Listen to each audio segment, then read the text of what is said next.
Abundance. The Future is Better Than You Think, by Peter H. Diamandis and Stephen Kotler. Imagine yourself at an extravagant banquet in the early 1800s. You're dining with Napoleon III, Emperor of France, and the King of Siam as his guest of honor. As servants distribute the silverware, something peculiar catches your eye. The two most important guests receive utensils made from a strange, dull, silvery white metal. Everyone else gets gold. Gold, the cheaper option. What was this mysterious metal that outranked gold itself? Aluminum. Today, we casually wrap leftovers in aluminum foil. We gulp down sodas from aluminum cans and toss them in the recycling bin without a second thought. But throughout most of human history, pure aluminum was practically impossible to obtain. Here's the irony. It's the third most abundant element in Earth's crust, but it's locked away inside clay-like rock called bauxite. Extracting it stumped humanity for thousands of years. Aluminum wasn't scarce at all, it was just inaccessible. Then came 1886. Two young inventors, one American and one French, working independently, cracked the code with a breakthrough process called electrolysis. Using electricity, they finally freed aluminum from its rocky prison, easily and cheaply. Almost overnight, this impossibly rare material became commonplace. The world suddenly had access to a cheap, lightweight, flexible metal that revolutionized everything from airplanes to architecture. The aluminum story holds the key to understanding where we're headed. It perfectly demonstrates an idea so transformative, it can reshape how you view everything. And it's the beating heart of the book we're exploring today, Abundance. The Future is Better Than You Think, by Peter H. Diamandis and Stephen Kotler. This book serves as a powerful counterweight to the relentless negativity and doom-scrolling we face daily. The authors, one a space entrepreneur and innovation pioneer, the other an award-winning science writer, present a bold, meticulously researched argument that humanity is entering a period of radical transformation. A time when we'll have the ability to meet and exceed the basic needs of every single person on the planet. Now, I know what you're probably thinking. Abundance? Seriously? In a world grappling with climate change, poverty, and political chaos? Sounds like wishful thinking at best, fantasy at worst. But what if I told you the technologies that will make this future possible aren't decades away? They're already here, accelerating at a pace our minds struggle to comprehend. On our journey today, you'll discover why our brains are naturally wired to fixate on the negative and why good news often flies under our radar. You'll learn about the powerful forces, from garage tinkerers to billionaire philanthropists, that are conspiring to tackle our world's biggest challenges. And most importantly, you'll receive a roadmap, a blueprint, for a future that isn't just marginally better, but dramatically better than we dare imagine. A future where, for the first time in history, abundance for everyone is genuinely within reach. So settle in and prepare to shift your perspective. Let's explore what's coming. Before we can even talk about a future of abundance, we need to confront an uncomfortable truth about ourselves. Our brains aren't designed to believe in it. In fact, they're wired for exactly the opposite. Think about your daily news consumption. How much is positive versus negative? If you're like most people, you'll find that over 90% of what you consume is pessimistic. Wars, famines, disasters, political scandals. There's a simple reason for this. If it bleeds, it leads. Bad news sells because it captures our attention. But why does it capture our attention so effectively? The answer lies deep within our brain, in a small, almond-shaped structure called the amygdala. This is our ancient early warning system. For thousands of years, survival depended on being hyper-aware of threats. That rustle in the grass wasn't a gentle breeze, it was a tiger. That shadow in the distance wasn't a cloud, it was an approaching enemy. The amygdala constantly scans our environment for danger, and it gets first priority on all incoming information. Before you even consciously process something, your amygdala has already decided if it's a threat. In the modern world, this system creates problems. We're saturated with information from millions of media outlets, all competing for our attention. And how do they compete? By triggering our amygdala. They're feeding a beast that's always hungry for something to fear. This creates a profound negativity bias. We give more weight to bad news than good news. On top of that, we suffer from confirmation bias. We tend to search for and interpret information in ways that confirm what we already believe. So if you believe the world is falling apart, your brain will actively filter out any evidence to the contrary. Nobel Prize-winning psychologist Daniel Kahneman discovered dozens of these cognitive biases, these little glitches in our thinking that cause systematic errors in judgment. Another one is anchoring. We rely too heavily on one piece of information. Kahneman gives a great example. At the end of the 19th century, Londoners were panicking. The city was becoming uninhabitable because of the sheer volume of horse manure piling up in the streets. Because of anchoring, they couldn't imagine a world without horses, so they saw only a future buried in waste.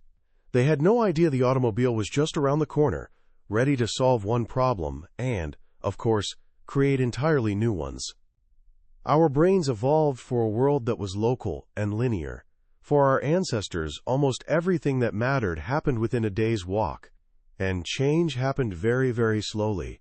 Life for your children was almost identical to life for your grandparents. But we no longer live in that world. We live in a world that is global and exponential. Let me explain what that means. If I take 30 linear steps, one after the other, I end up 30 meters away. But if I take 30 exponential steps, where each step doubles the last, 1, 2, 4, 8, 16, do you know where I end up? 1 billion meters away. That's enough to circle the globe 26 times. This is the power of exponential growth, and it's the engine driving the technological revolution reshaping our world. But our local, linear brains have a blind spot for it. We consistently underestimate the speed and transformative power of exponential technologies.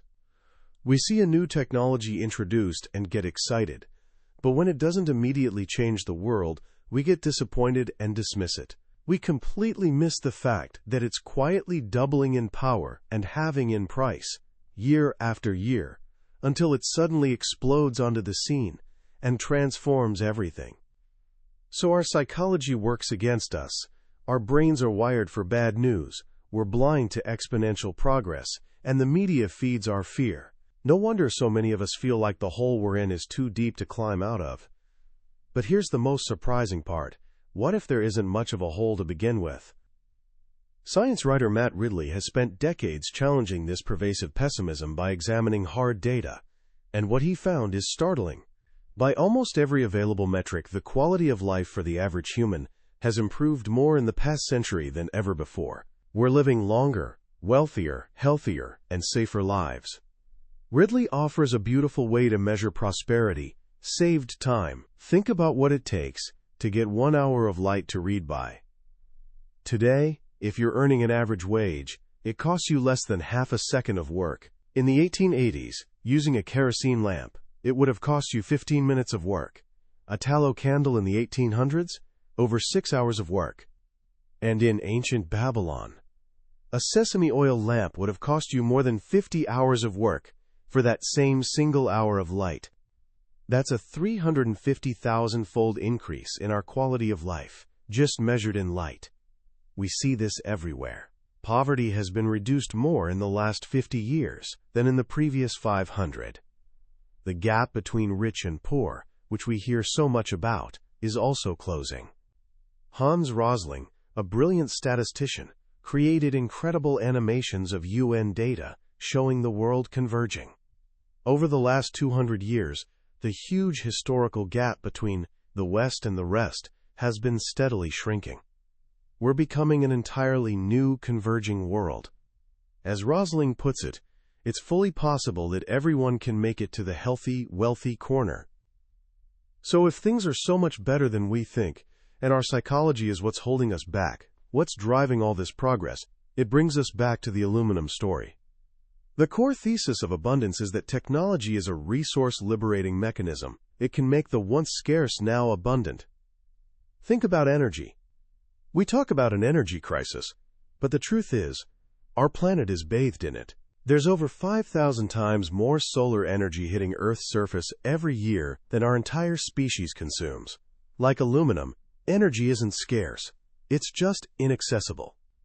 We simply need the technology to unlock it. Or take water.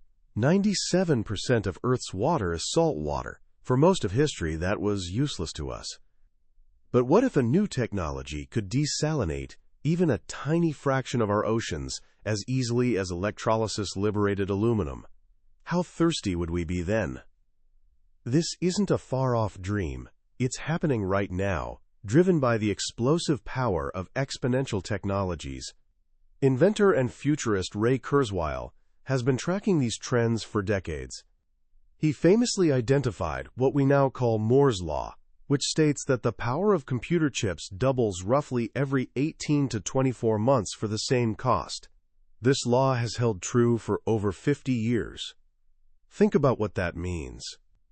The smartphone in your pocket today is more powerful than a room-sized supercomputer from the 1980s that cost millions of dollars. And it's not just computers. Kurzweil found dozens of information-based technologies following this same exponential growth curve, from DNA sequencing to brain scanning to data storage. This exponential engine is what led Peter Diamandis and Ray Kurzweil to found a new kind of institution, Singularity University. Its goal is to bring together the world's brightest minds to understand how these accelerating technologies can solve humanity's grand challenges. These technologies are the tools we'll use to build a world of abundance. Let's look at just a few of them. First, there's artificial intelligence. We're already surrounded by narrow AI. It's in our Google searches, our GPS navigation, and our spam filters. But we're rapidly approaching more powerful AI. IBM's supercomputer, Watson, famously beat the two greatest human champions on the TV show Jeopardy! Now, Watson is going to medical school. It can read and understand millions of pages of medical research, patient records, and textbooks in seconds. Soon, an AI like Watson, accessible through your phone, could deliver a more accurate diagnosis than a team of board-certified doctors, for pennies. Then there's robotics. Scott Hasson, one of the original programmers behind Google, founded a company called Willow Garage. His goal is to create a personal robot platform, the PR2, that can do for robotics what the Apple II did for personal computing, create a stable, open-source platform that anyone can build upon. We're already seeing these robots fold laundry, fetch beers, and even play pool. Hassan believes that bringing this level of automation out of the factory and into our daily lives will increase our global economy by orders of magnitude. And soon, robotic nurses will help care for our aging population, extending their independence and dramatically improving their quality of life. Connected to robotics is digital manufacturing, or 3D printing. This is the closest thing we have to the Star Trek replicator. These machines build objects layer by layer from a digital blueprint. You can print in plastic, metal, glass, even titanium. We're printing everything from custom prosthetic limbs to entire houses made of concrete. A company called Made in Space is even building 3D printers that work in zero gravity, so astronauts on the space station can print their own spare parts. Soon, when you see something you like online, instead of ordering it and waiting for delivery, you'll just hit print. This democratizes manufacturing, allowing anyone, anywhere, to become a creator. Perhaps most powerful of all is biotechnology and synthetic biology. Biologist Craig Venter, famous for being first to sequence the human genome, is now creating the world's first synthetic life forms. He calls it the first self-replicating species on the planet whose parent is a computer. His goal? To design novel algae that can take carbon dioxide and water and secrete pure fuel, gasoline, diesel, jet fuel, you name it. Instead of drilling for oil, we'll grow it. He also wants to use these same techniques to design human vaccines in 24 hours instead of months, and create food crops with 50-fold improvements in production. These exponential technologies don't operate in isolation. They converge and amplify one another. When you combine AI, robotics, 3D printing, and synthetic biology, the possibilities become almost unimaginable. To give structure to this vision, the authors propose a simple framework, loosely based on Maslow's hierarchy of needs. They call it the abundance pyramid. It has 3 levels. The base of the pyramid is about ensuring survival for everyone on the planet, providing sufficient food, water, and shelter. Let's start with water. We've already seen that it's an accessibility problem, not a scarcity problem. Inventor Dean Kamen, famous for creating the Segway, has developed a water purifier called the Slingshot. It's the size of a dorm room refrigerator. You can stick its intake hose into anything wet, salt water, polluted water, even raw sewage, and the output is 100% pure, pharmaceutical-grade, injectable water. The current version can purify 1,000 liters a day, using the same amount of energy as a hairdryer, and it can run on anything from gasoline to cow dung. Kamen is now partnering with Coca-Cola to use their massive global distribution network to deploy these machines in remote villages around the world. Solving the water problem creates a powerful domino effect. When you provide clean water, you dramatically improve health. Research shows that as health improves and child mortality rates drop, population growth rates go down. When women and children no longer have to spend hours a day fetching water, they have time for education and work. Solving problems anywhere solves problems everywhere. Next is food. The challenge is feeding 9 billion people, but we already produce enough food to feed 10 billion. The problem is our incredibly wasteful, brute force system. The solution? Move the farm. A microbiologist named Dixon Despommier pioneered the concept of vertical farming. Imagine a 30-story skyscraper built on a single city block that could feed 50,000 people. These farms use hydroponics or aeroponics, which use 90% less water than traditional agriculture. They're immune to weather, use 0 pesticides, and have nearly 0 transportation costs. On top of that, we could reforest the millions of acres of farmland we no longer need. And what about protein? Our current reliance on cattle is an environmental disaster, but aquaculture, or fish farming, is now the fastest growing food production system in the world. And on the horizon is in vitro, or cultured, meat. Scientists can now grow meat from stem cells in a lab. This isn't science fiction. It's happening. We can create a hamburger that prevents heart attacks instead of causing one, all while eliminating animal suffering and freeing up 30% of the planet's land surface currently used for livestock. The middle level of the pyramid is about providing the catalyst for growth, abundant energy, education, and access to information. Energy is the linchpin. With enough energy, we can solve almost any other resource problem. The price of solar power is on an exponential curve, dropping 20% for every doubling of production. This is known as Swanson's law. Soon, solar will be cheaper than coal. But the big challenge is storage. Solar only works when the sun shines. The good news is we're on the verge of breakthroughs in grid-level storage, with new technologies like liquid metal batteries that are cheap, scalable, and made from earth-abundant materials. At the same time, brilliant minds like Nathan Myhrvold, with his company TerraPower, are developing fourth-generation nuclear reactors that are passively safe, can't melt down, and can run for decades while burning up our existing nuclear waste. Then there's education. The current factory model of education is obsolete, but technology is about to completely reinvent it. The story of Sugata Mitra is incredible. He placed a computer in a hole in a wall bordering a slum in New Delhi and just walked away. Within minutes, kids who had never seen a computer and didn't speak English had taught themselves how to use it and were surfing the web. He replicated this experiment all over the world with the same results. His work proves that children, working in groups with access to the internet, can teach themselves almost anything. Combine this with the work of Salman Khan and his Khan Academy, which provides thousands of free tutorial videos online, and the rise of engaging educational video games, and you have the recipe for a revolution. With low-cost tablets and smartphones spreading across the globe, we can provide a personalized, high-quality education to anyone, anywhere, at any time. The peak of the pyramid is where we achieve true abundance, health, and freedom. Healthcare is being transformed. All of its components are becoming information technologies. We've talked about AI doctors and robotic surgeons.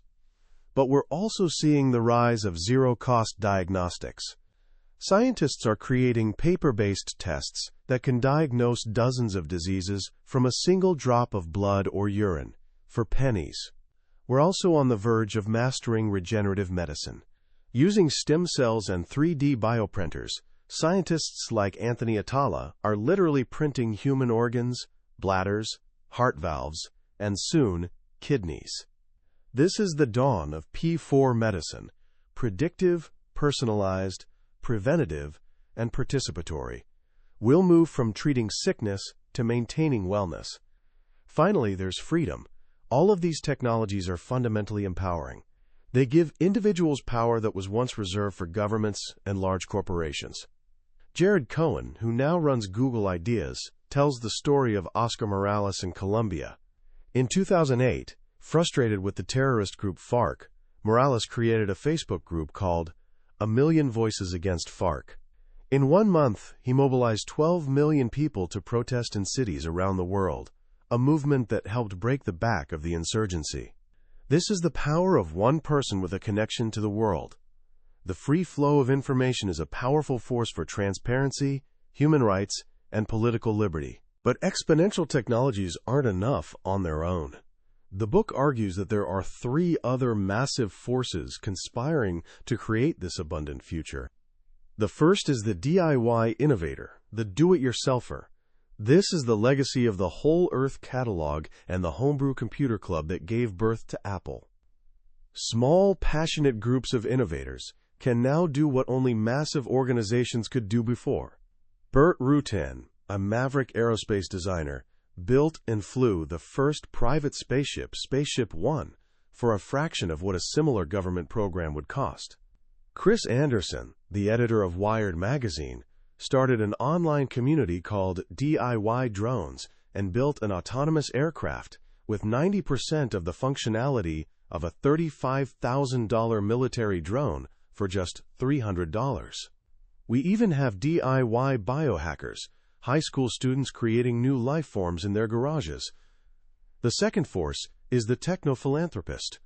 We're seeing the rise of a new breed of billionaire, people who made their fortunes in the tech revolution and are now applying that same ambitious, data-driven mindset to solving global problems. People like Bill and Melinda Gates tackling malaria, or Pierre Omidyar of eBay funding social entrepreneurs. Through initiatives like the Giving Pledge, they're dedicating their vast fortunes and incredible brainpower to humanity's grand challenges. The third and most powerful force is the rising billion. For the first time, the poorest billion people on the planet are plugging into the global economy. C.K. Prahalad called this the fortune at the bottom of the pyramid.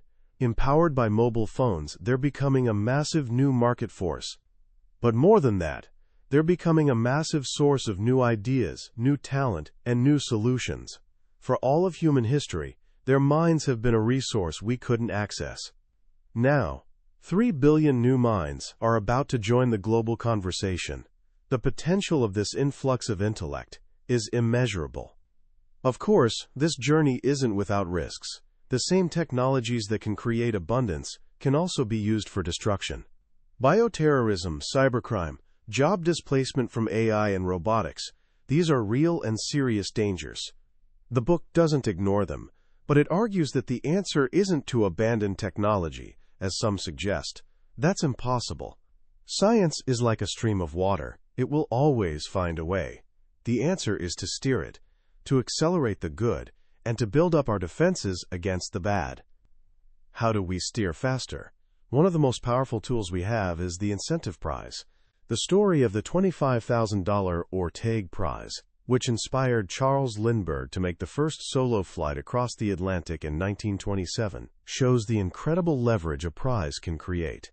Lindbergh's flight transformed aviation overnight. In the same way, The $10 million Ansari X Prize, created by Peter Diamandis, kickstarted the private spaceflight industry. Prizes work because they define a bold, clear, measurable goal and unleash innovation from all corners. They encourage risk-taking and celebrate failure as a necessary step toward breakthrough. This brings us to the final, most crucial element: our mindset.